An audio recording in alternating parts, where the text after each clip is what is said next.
अस्सलाम वालेकुम स्टूडेंट्स। उम्मीद है आप सब लोग खैरियत से होंगे and welcome to this session of iOS development. तो आज के सेशन के अंदर हम आप लोगों की जो भी क्यूरीज हैं उनके बारे में डिस्कशन करेंगे और आपका इंट्रोडक्शन में थोड़ा सा दूंगा कि आप कौन से बैच से हैं और आपने अभी तक कितना कोर्स कवर कर लिया। तो काइंडली कमेंट सेक्शन के अंदर आप अपना थोड़ा सा इंट्रो दे दें कि आप कौन से बैच से हैं और आपने अभी तक iOS डेवलपमेंट के अंदर कितना कोर्स कर लिया हुआ है, ताकि मैं आपको फिर आपकी क्यूरीज का आंसर करना स्टार्ट कर। मैं आप लोगों से अपनी स्क्रीन शेयर कर रहा हूँ जिसमें मैं आप लोगों को थोड़ा सा iOS डेवलपमेंट के बारे में बता देता हूँ कि iOS डेवलपमेंट होती क्या है, और हम थोड़ा सा iOS डेवलपमेंट और एंड्रॉयड का थोड़ा सा कंपैरिजन कर लेते हैं।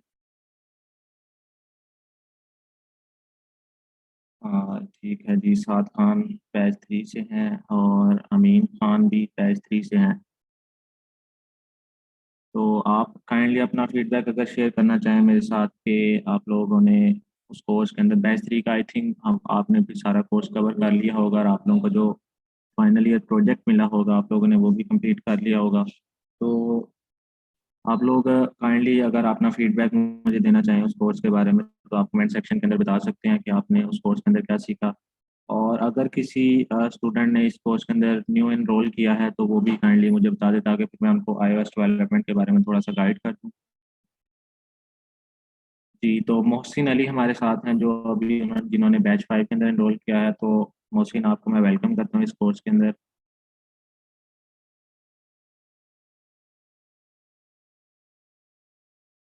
ठीक है, तो हम थोड़ा सा iOS डेवलपमेंट के बारे में बात कर लेते हैं। iOS डेवलपमेंट में हमारे पास कितने यूजर्स हैं अभी वर्ल्ड के अंदर, और iOS डेवलपमेंट क्या होती है। अ, इस वक्त 900 मिलियन एक्टिव आईफोन यूजर्स हैं इस वक्त वर्ल्ड में, जबकि एंड्रॉयड के इस वक्त जो यूजर्स हैं वो हैं 2.5 बिलियन। हम इसको ज़रा एंड्रॉयड के साथ अगर कंपेयर करते हैं, iOS यूज़र हैं तो अगर हम एंड्रॉयड के साथ तो कंपेयर कर लेते हैं Android user in the world, तो एंड्रॉयड यूज़र इस वक्त 2.5 बिलियन तक चले गए, मतलब 3 बिलियन के क्रॉस आ गए हैं। और जो अभी iOS यूज़र हैं क्योंकि वो कम है, बट iOS की जो मार्केट है उसके अंदर जो चीज़ों के, आप समझ लें कि ऐप स्टोर के ऊपर जब आप जाते हैं तो आपकी जो एप्लीकेशंस होती हैं उनकी जो हर चीज़ पेड होती है, और उसके अंदर जो अगर आप iOS के अंदर एड्स लगाते हैं तो उनकी मार्केट वैल्यू काफ़ी ज़्यादा होती है। तो यहाँ पर अगर हम सर्च कर लें iOS users in the world, तो ये 900 के क्रॉस आ रहा है अभी।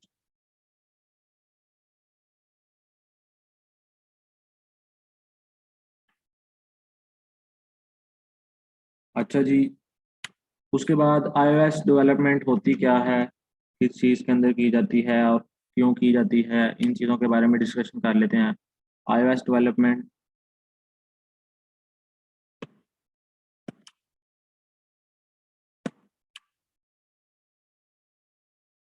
यहाँ मैं खाली iOS के बारे में सर्च करता हूँ। iOS है क्या, जैसे आप लोग कोई भी सिस्टम यूज़ करते हैं, कोई स्मार्टफोन यूज़ करते हैं, कोई विंडोज़ यूज़ करते हैं या लैपटॉप वगैरह, उसके अंदर एक ऑपरेटिंग सिस्टम होता है। तो iOS भी एक ऑपरेटिंग सिस्टम है जो कि एप्पल की तरफ से मैन्युफैक्चर किया गया है या एप्पल ने बनाया है। ये एप्पल की एक प्रोडक्ट है। iOS क्या है, ऑपरेटिंग सिस्टम है, और ये किसने डेवलप किया है, एप्पल कंपनी जो है उसने डेवलप किया है। यहाँ पर आपको आपकी स्क्रीन के ऊपर नज़र आ रहा होगा कि iOS डेवलपमेंट क्या है और किसने डेवलप किया है। उसके बाद इसकी इनिशियल रिलीजिंग डेट जो थी वो 2007 थी, और 29 जून को ये किया गया था लॉन्च। और इस वक्त जो एप्पल का सबसे लेटेस्ट वेरिएंट चल रहा है वो iOS 15 आ चुका है। और इसकी जो प्रोग्रामिंग है वो कितनी लैंग्वेजेस के अंदर की गई है, वो स्विफ्ट है, सी है, सी प्लस प्लस है, ऑब्जेक्टिव सी है, असेंबली लैंग्वेज। असेंबली लैंग्वेज ये होती है मोस्ट सिक्योर लैंग्वेज, ठीक है। इसको अपने सॉफ्टवेयर या ऑपरेटिंग सिस्टम के अंदर यूज़ करने का मकसद ये होता है कि आपका ऑपरेटिंग सिस्टम जो है वो ज़्यादा से ज़्यादा सिक्योर हो। असेंबली लैंग्वेज के अंदर जितने भी प्रोग्राम्स लिखे जाते हैं वो मोस्ट सिक्योर होते हैं और हैकर्स के लिए उनको क्रैक करना बहुत डिफ़िकल्ट होता है। तो ये तो थोड़ा सा iOS का इंट्रोडक्शन था। उसके बाद आपने iOS की मार्केट भी देख ली कि 900 मिलियन की मार्केट है। उसके अलावा iOS का इंट्रोडक्शन देख लिया। ठीक है, अब iOS डेवलपमेंट की किस में जाती है, कौन सी लैंग्वेज में? थोड़ा सा लैंग्वेज के बारे में आपको इंट्रोडक्शन दे देता हूँ कि iOS प्रोग्रामिंग लैंग्वेज जो है वो है स्विफ्ट। ठीक है, iOS के अंदर जो स्विफ्ट है सबसे ज़्यादा इस वक्त चल रही है। पहले ये सी शार्प और सी प्लस प्लस के अंदर भी इसकी कोडिंग की जाती थी, बट अब इसको सिंपली हम लोग स्विफ्ट के अंदर बिल्ड करते हैं iOS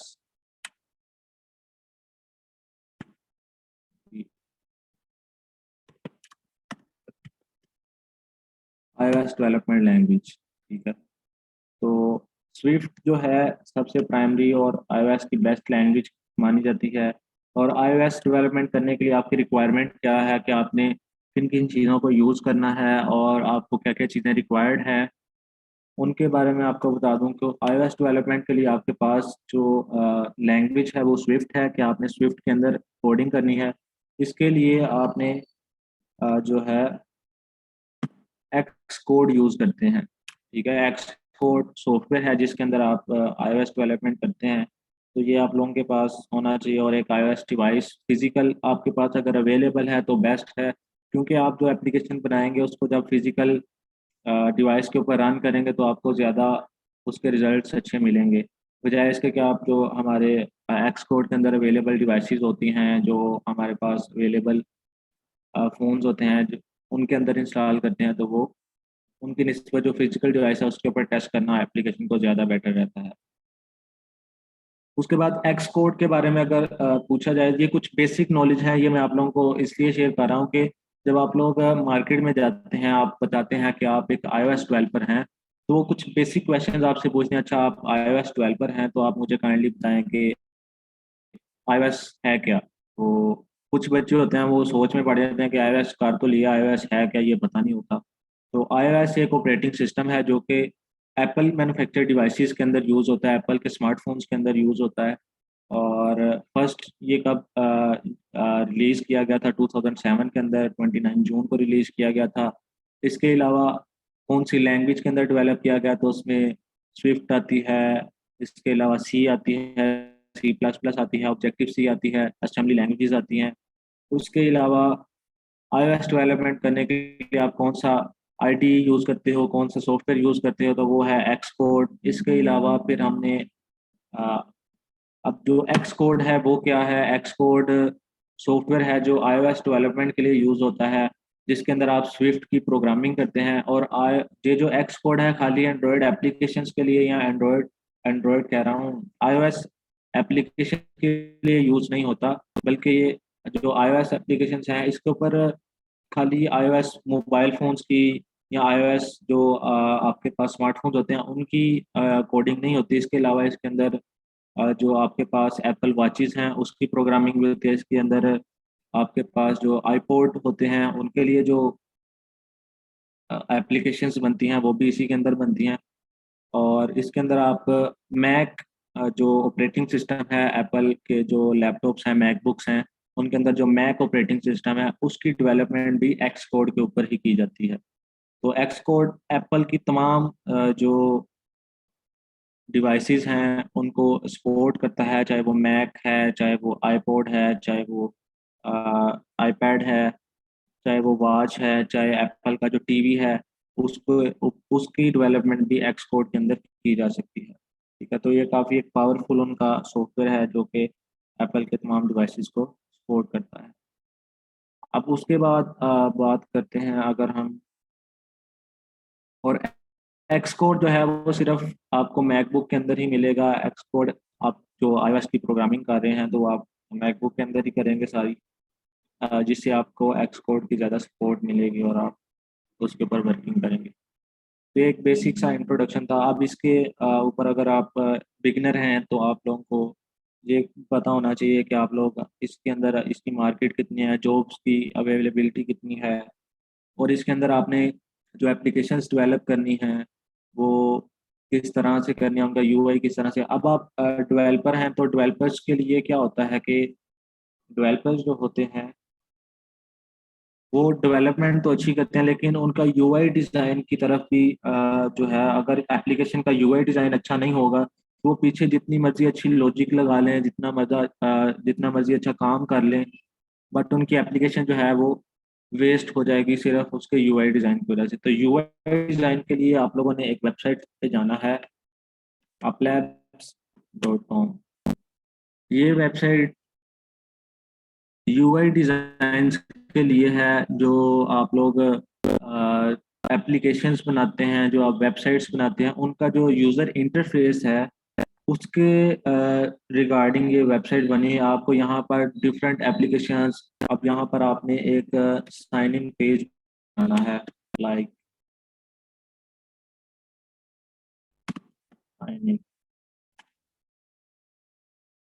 साइन इन का यूआई सर्च करें आप यहाँ पर।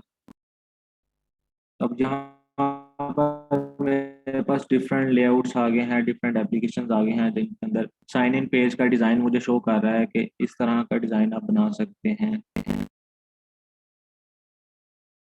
अब ये देख लें, अगर आप बिगनर हैं तो आप यहाँ से जैसे आप ग्राफिक डिज़ाइनर नहीं है, अदरवाइज ये काम सारा होता है यूआई डिज़ाइनर का। यूआई डिज़ाइनर आपको ये सारी चीज़ें डिज़ाइन करके देता है कि आपने एप्लीकेशन के अंदर बटन कहाँ पे लगाना है, किस कलर का लगाना है, टेक्स्ट व्यू जो लगाना है वो कहाँ पे लगाना है, इमेज कहाँ पे लगानी है, किस साइज़ में लगानी है, वो सारी चीज़ें आपको यूआई डिज़ाइनर बताता है कि आपने एप्लीकेशन का यूज़र इंटरफेस किस तरह का बनाना है। ठीक है, ये एक प्रोफेशनल सॉफ्टवेयर है, उसकी बात कर रहा हूँ कि उसमें इस तरह से वर्क होता है। अदरवाइज जब आप पर्सनल कोई एप्लीकेशन डेवलप कर रहे होते हैं उसमें यूआई डिज़ाइनर भी आप खुद होते हैं। आपने एप्लीकेशन का डिज़ाइन सारा खुद करना होता है, उसके पीछे प्रोग्रामिंग सारी खुद करनी होती है, डेटाबेस खुद अटैच करनी होता है, तो सारे काम खुद आप कर रहे होते हैं। तो इसलिए आपको इन सारी चीज़ों का नॉलेज होना लाजमी है। इसके बाद यहाँ पर डिफरेंट नीचे ये देखो, ये साइन इन पेज है, काफ़ी इंटरेस्टिंग और काफ़ी अट्रैक्टिव सा एक लेआउट बना हुआ है।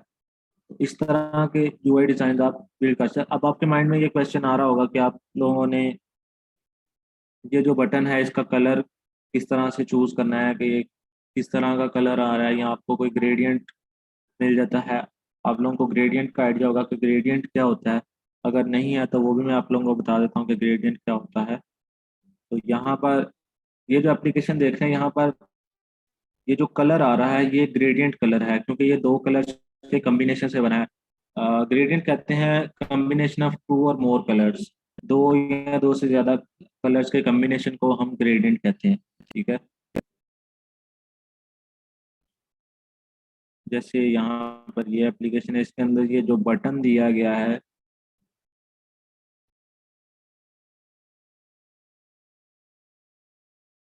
यहाँ पर बटन लोड होने में थोड़ा सा टाइम लग रहा है। यहाँ पर आपको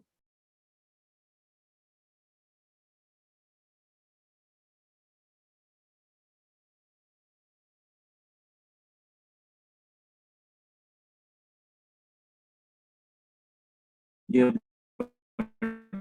बटन आ रहा है, तो ये बटन का कलर भी थोड़ा सा ग्रेडियंट कलर है। तो ये इस तरह के कलर्स आप लोगों को, अब आप तो डेवलपर हैं, आप लोगों को से है मतलब ये कौन से कलर से मिलकर बना है, इसका कलर्स कौन कौन से हैं।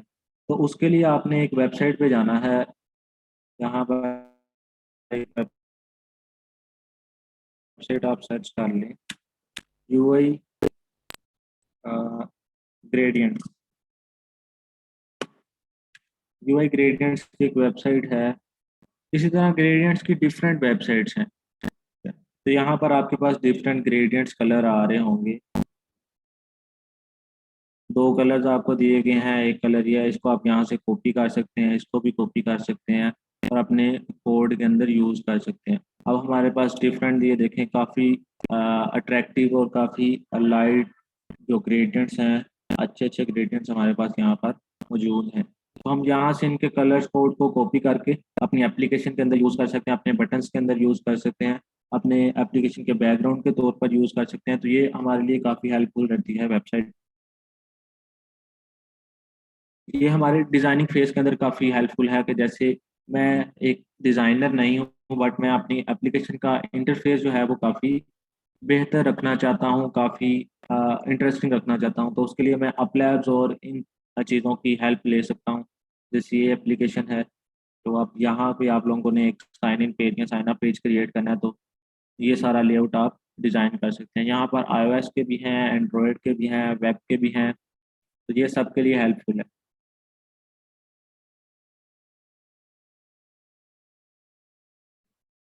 एंड थर्ड थिंग ये हमारा डिज़ाइनिंग फेज़ हो गया कि आपने डिज़ाइनिंग के अंदर जो चैलेंजेस आएँगे आपको उसको किस तरह से रिज़ॉल्व करना है।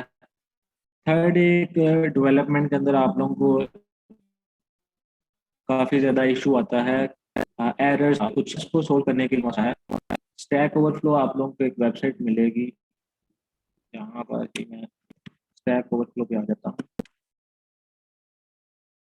आपका डेवलपमेंट के रिगार्डिंग कोई भी क्वेश्चन हो, ठीक है, कोई भी आपको एरर आ रहा हो, स्टैक ओवरफ्लो के ऊपर आपने जाकर सिंपली उस क्वेश्चन को पेस्ट करना है कि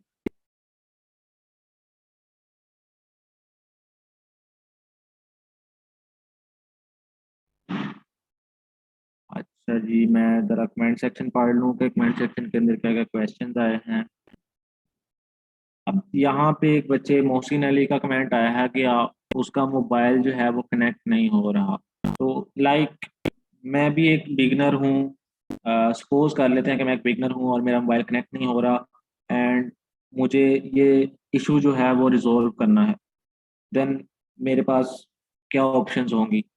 तो मेरे पास दुनिया की सबसे बड़ी ऑप्शन मेरा इंटरनेट है, तो मैं इंटरनेट के ऊपर सर्च करूँगा। लाइक मैं यहाँ पे सर्च करता हूँ, how to connect your mobile with export.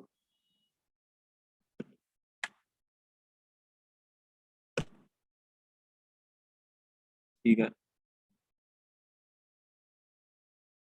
अब यहाँ पे आप लोगों को सारा तरीका जो है वो आ रहा होगा।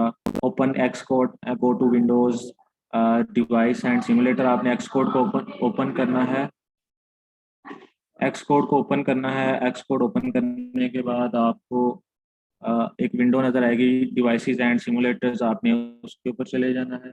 एंड देन आप लोगों ने अपनी जो iOS डिवाइस है उसको प्लग करना है यूजिंग मैक लाइटनिंग केबल। तो ये सारा प्रोसीजर होगा लाइक यहाँ पे उन्होंने बताया हुआ है। इसके अलावा आपको यहाँ पे कुछ वीडियोस मिल जाएंगी जिनके थ्रू आप अपने मोबाइल को कनेक्ट करके उसके ऊपर लाइव जो आप अपनी एप्लीकेशन बनाते हैं उसको टेस्ट कर सकते हैं। तो ईच एंड एवरीथिंग आपके पास यहाँ पर इंटरनेट पे अवेलेबल है, आपने जस्ट सिंपली सर्च करना है।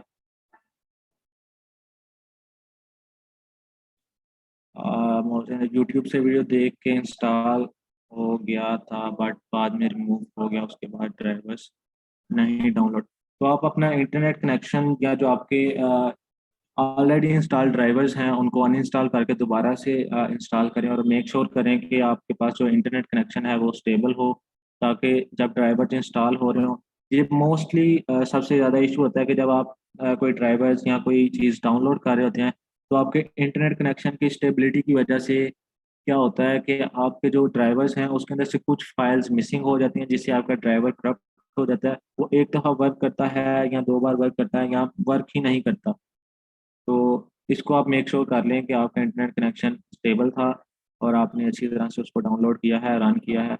अदरवाइज़ इस तरह का इश्यू आता नहीं है।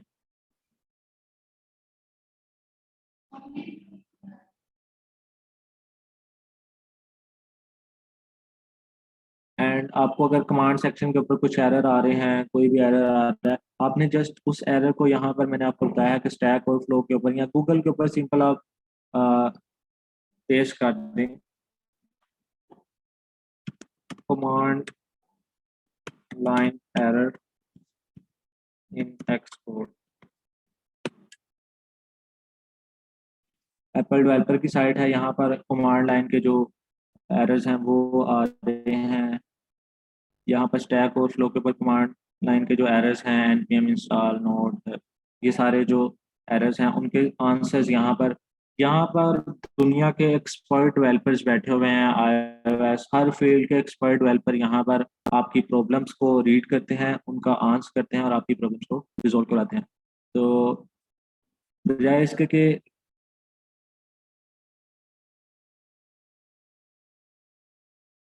हम्म, मोहसिन अली, आपका अगर कोर्स एंड्रॉयड ऐप डेवलपमेंट का है तो ये सेशन तो अभी iOS डेवलपमेंट का चल रहा है आई थिंक। तो आप एंड्रॉयड के सेशन के अंदर मुझसे क्वेश्चन कर सकते हैं। आप मैं एंड्रॉयड के सेशन के अंदर आपको आपका ये इशू सॉल्व करवा दूंगा। मैंने सोचा कि आपका आई थिंक एक्सपोर्ट के साथ मोबाइल कनेक्ट नहीं हो रहा, तो आपका अगर एंड्रॉयड के साथ कनेक्ट नहीं हो रहा तो वो एक अदर थिंग है, उसका मैं आपको एंड्रॉयड के सेशन के अंदर बता दूंगा।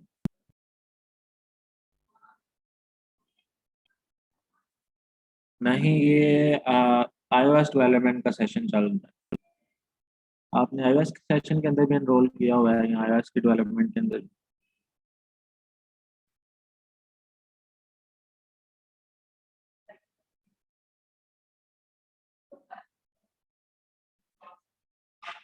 ओके। बाकी iOS डेवलपमेंट के जो स्टूडेंट्स हैं उनकी जो क्वेरीज हैं उनको रीड कर लेते हैं काइंडली। अगर आपकी कोई भी क्वेरी है तो कमेंट सेक्शन में मेरे से आप कमेंट कर सकते हैं ताकि मैं आप लोगों को उसका आंसर दूँ।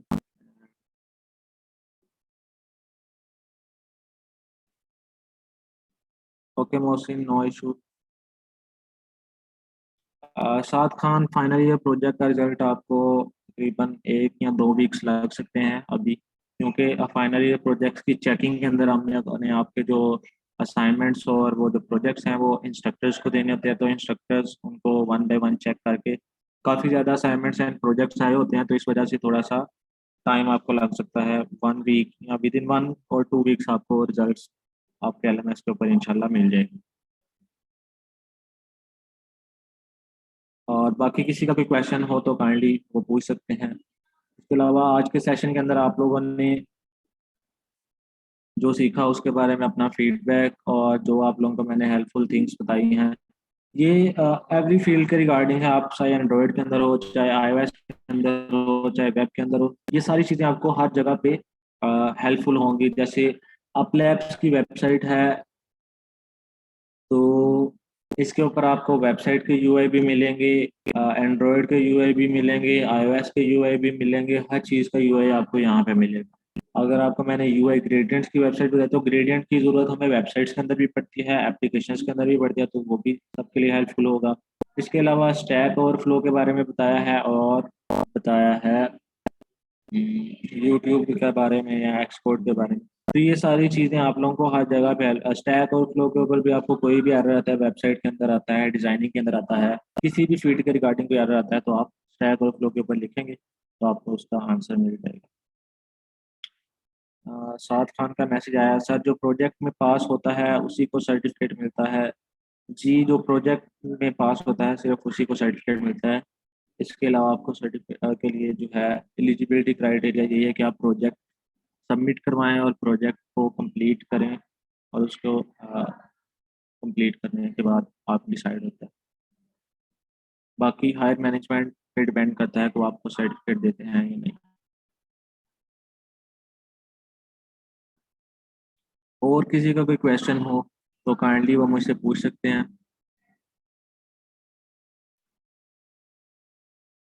बाकी iOS डेवलपमेंट के रिगार्डिंग आपका कोई क्वेश्चन हो, या इस सेशन के रिगार्डिंग आपका कोई क्वेश्चन हो, या आप लोग अगर फीडबैक देना चाहें काइंडली, वो जो आप सबसे ज़्यादा ज़रूरी होता है, कोर्स के बारे में आपका फीडबैक क्या है, PFTP के बारे में आपका फीडबैक क्या है, जूम सेशन ये जो आपका चल रहा है इसके बारे में आपका क्या फीडबैक है, क्या आप लोगों को जिस मकसद के लिए ये सेशंस किए जाते हैं, क्या आप लोगों का वो मकसद पूरा हो रहा है, आप लोगों को आंसर मिल रहे हैं, आप लोगों को ये सेशंस हेल्पफुल रहते हैं या नहीं रहते, काइंडली ये ज़रूर बता दिया करें।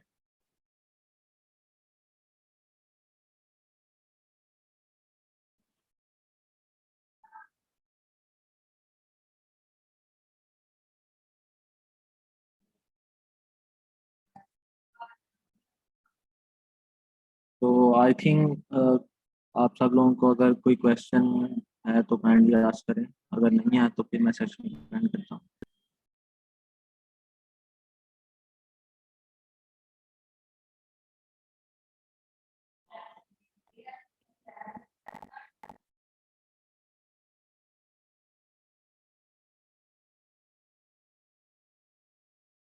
अच्छा जी, साद खान का मैसेज आया है। साद फ्रंट एंड तो सही था, बस बैक एंड डेटाबेस नहीं पढ़ाया।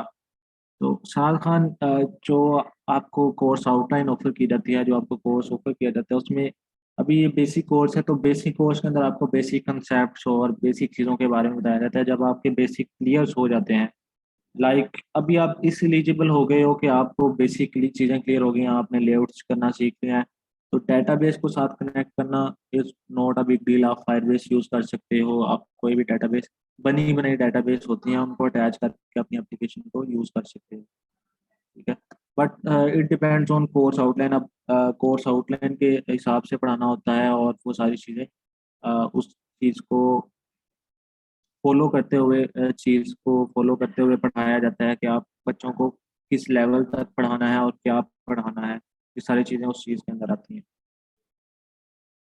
तो जो जो आपको पढ़ाया गया है उसमें से कोई चीज़ समझ नहीं आई, हो सकता है कि आईओएस का भी एडवांस कोर्स स्टार्ट किया जाए, जिसमें आईओएस की जो नहीं, अभी तक तो वही उसी चीज़ की मैं बात कर रहा हूँ सार्थन, कि अभी तक पीएफटीपी के अंदर आईओएस का बेसिक कोर्स ही है, जिसके अंदर आईओएस डेवलपमेंट के बेसिक चीज़ों को सिखाया गया है, लेआउट्स बनाने और सारी चीज़ों को, आईओएस का इन्वायरमेंट किस तरह से क्रिएट करते हैं, छोटे मोटे फंक्शन किस तरह से बनाते हैं, तो इतना बनाया गया है अभी तक। बट हो सकता है इन फ्यूचर आईओएस का भी एडवांस कोर्स लॉन्च किया जाए, जिसके अंदर डेटाबेस और आईओएस की जो अभी एडवांस टेक्नोलॉजीज चल रही हैं, एडवांस चीज़ें आ रही हैं, उनके बारे में भी आपको सिखाया जाए। सैयद आमिर बुखारी का मैसेज आया हुआ है कि it's an old video means it's recorded. Yes, it's recorded. LMS के ऊपर हमारा यही होता है कि आपको जितनी भी वीडियोस मिलती हैं वो रिकॉर्डेड मिलती हैं, और रिकॉर्डेड फॉर्म के अंदर होती हैं। It's not a live lecture. आप लोगों को जो भी पढ़ाया जाता है वो एक प्री रिकॉर्डेड लेक्चर होते हैं, जो कि इंस्ट्रक्टर को एक बार बोल दिया जाता है कि आप लेक्चर रिकॉर्ड करके दे दें। तो आप लोगों को ओल्ड वीडियो मीन्स ये नहीं होता कि आपको अगर थोड़ी देर पहले की वीडियो रिकॉर्ड की हुई है वो मिली है, तो उसमें आप लोगों को कोई चीज़ मिसगाइड किया गया है, या आप लोगों को प्रॉपर चीज़ नहीं सिखाई गई। और जो आप लोगों की कोर्स आउटलाइन है, जो आप लोगों को सिखाया गया है, वो अभी भी वैसे ही है। जो आपके बेसिक कंसेप्ट हैं वो हर जगह पे सेम होते हैं। रूट्स जो होते हैं आपके किसी भी चीज़ के, आप डेवलपमेंट की फील्ड के अंदर जो रूट्स होती हैं, वो आपको बेसिक चीज़ें ही सीखना पड़ती हैं। उसके बाद आप लेटेस्ट टेक्नोलॉजी के साथ compete करते हो, उनको सीखते हो, उनके साथ वर्क करते हो, तो उसके लिए बेसिक का आना लाजमी है। इसलिए आप ये चीज़ ना सोचें कि आप लोगों को पुरानी वीडियो मिली है तो उसमें कोई चीज़ मिस हुई है। बेसिक हर चीज़ की सेम होती है। आप iOS डेवलपमेंट में यूज़ कर लें, एंड्रॉयड ऐप डेवलपमेंट के अंदर देख लें, हर चीज़ के अंदर बेसिक जो है वो सेम होती है। बेसिक कंसेप्ट जो हैं वो आपको सिखाए गए हैं, बेसिक चीज़ों के बारे में बताया गया है, तो बेसिक हर जगह पे सेम है। उसके बाद आपने लेटेस्ट चीज़ों के साथ मूव करना होता है। हाँ, थोड़ा बहुत अगर एक्स कोड अपडेट हुआ हो तो उसके अंदर इंटरफेस में थोड़ी चेंजिंग आ सकती है। बाकी कंसेप्ट सेम होता है। इंटरफेस थोड़ा चेंज हो जाता है, बाकी पीछे की लॉजिक और कंसेप्ट हमेशा सेम रहता है। होप सो कि आपको आंसर मिल गया होगा। अ, अगर किसी और का कोई क्वेश्चन है तो काइंडली आस्क करें, ताकि जल्दी जल्दी से हम अपना ये क्वेश्चन आंसर का सेशन एंड करें और फिर हम नेक्स्ट सेशन की तरफ मूव करें।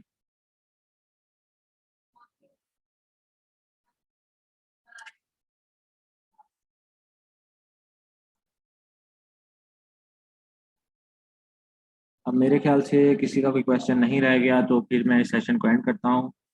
जाते जाते आप लोगों को इस सेशन की थोड़ी सी समरी बताते जाते हैं कि इस सेशन के अंदर हम लोगों ने आज क्या किया, ताकि जो लेट स्टूडेंट्स आए हैं उनको भी पता लग जाए कि आज के सेशन के अंदर लोगों ने क्या क्या सीखा है। तो हम लोगों ने आज iOS सेशन की थोड़ी सी हिस्ट्री के बारे में पढ़ा है कि iOS डेवलपमेंट क्या होती है, iOS डेवलपमेंट क्यों करते हैं, और iOS डेवलपमेंट क्या है। iOS डेवलपमेंट, सबसे पहले तो iOS क्या है। iOS क्या होता है? iOS एक ऑपरेटिंग सिस्टम है जो कि एप्पल कंपनी ने बनाया है और इसकी फर्स्ट रिलीज कब हुई थी 2007 29 जून को ये फर्स्ट रिलीज हुआ था। और ये किन लैंग्वेजेस के अंदर बनाया गया है, ये स्विफ्ट, सी, सी प्लस प्लस, सी ऑब्जेक्टिव और असेंबली लैंग्वेज, इन लैंग्वेजेस को यूज़ करते हुए इस ऑपरेटिंग सिस्टम को बिल्ड किया गया है फॉर एप्पल डिवाइसेस। और इसके अलावा हम लोगों ने ये देखा कि iOS के कितने यूज़र्स हैं इस वर्ल्ड के अंदर। और मैं दोबारा से आप लोगों को सर्च करके यहाँ पे बता देता हूँ iOS users in the world. तो 900 मिलियन यूज़र्स हैं इस वक्त आईफोन के। और इसके अलावा आज हम लोगों ने देखा कि अ, आपने अगर यूआई डिज़ाइंस के कंसेप्ट लेने हैं तो आप लोगों ने आप लैब्स की वेबसाइट पे चले जाना है। इसके अलावा अगर आप लोगों ने ग्रेडियंट के कंसेप्ट लेने हैं तो उसके लिए यूआई ग्रेडियंट्स की वेबसाइट है, वहाँ से आप लोग हेल्प ले सकते हैं ग्रेडियंट्स की कि आपने कलर्स कम्बिनेशन किस तरह से होना है, क्योंकि आप लोग एक डेवलपर हैं तो डेवलपर कलर कम्बिनेशन सेंस होती है वो थोड़ी कम होती है as compare to designers. Designers की क्योंकि फील्ड ही यही होती है तो उनको पता होता है कि कौन से कलर के साथ कौन सा कलर अच्छा लगेगा। वो तो जो डेवलपर होते हैं वो थोड़ा सा इस चीज़ के बारे में सर्च करके इन चीज़ों से हेल्प लेते हैं। इसके अलावा आपको कोई भी एरर आता है तो आपने स्टैक ओवरफ्लो पे उसको सर्च कर लेना है, तो आप लोगों को उसका आंसर मिल जाएगा। चाहे वो किसी भी किस्म का एरर आ रहा हो, आपको कोई इशू आ रहा हो, आपको वहाँ से मिल जाएगा। तो उम्मीद करता हूँ आज के सेशन आप लोगों के लिए हेल्पफुल रहा होगा और आपने इस सेशन से बहुत कुछ सीखा होगा। तो मिलते हैं नेक्स्ट सेशन के अंदर, तब तक के लिए अल्लाह हाफिज़।